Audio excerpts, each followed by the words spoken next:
Back packing అయిపోయింది. Start అయిపోయింది journey. Yes. Trimbak ఇంకా భీమశంకర్ యాత్రకి స్టార్ట్ అయిపోయినామనమాట. అండ్ అక్కడ టెంపుల్ ఎలా అంటే ఔరంగజేబ్ టైంలో ఉన్న టెంపుల్స్ అవి. నేను త్రయంబక్‌కి ఎళ్ళడం థర్డ్ టైమ్ ఇది. After marriage first time.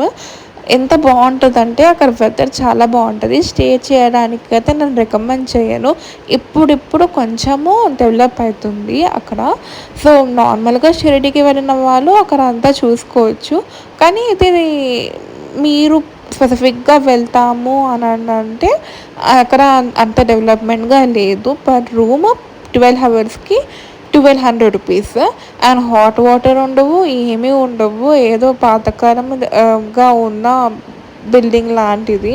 అక్కడ ఏ సదుపాయాలు లేవు. అండ్ టెంపుల్‌కి దర్శనానికి టికెట్ కొనడానికి ఎంతో దూరంగా ఉంది. కాకపోతే మధ్యలో స్కానర్ బోర్డ్ ఉంది.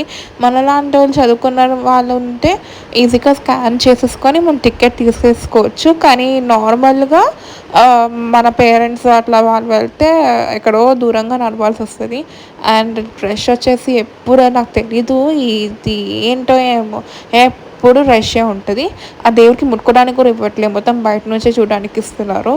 అండ్ మోర్ ఓవర్ ఏంటంటే నేను ఫస్ట్ టైమ్ ట్రయంబక్‌కెళ్ళినప్పుడు ఆ శివలింగానికి ముట్టుకున్నాను. ఇక్కడ బ్రహ్మ, విష్ణు, మహేశ్వర ముగ్గురు కలిసి ఉంటారనమాట. అండ్ వెళ్ళేసి ఆ వాటర్ కూడా మనం స్ప్రింకిల్ చేసేసుకున్నాం ముందు స్టార్టింగ్ వెళ్ళినప్పుడు. షిరిడీ నుండి మేము అక్కడ యాత్రకెళ్ళినుండే.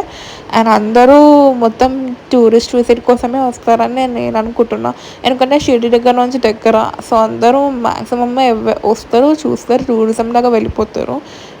ఇక్కడ స్టే చేయడానికి కొన్ని టైప్ ఆఫ్ పూజాస్ చేస్తున్నారు. ఇక్కడ పితృదోషాలు, ఇంకా నాగదోషాలు, ఇంకా కొంచెం దోషాలున్న పూజలన్నీ ఇక్కడ చేస్తున్నారు.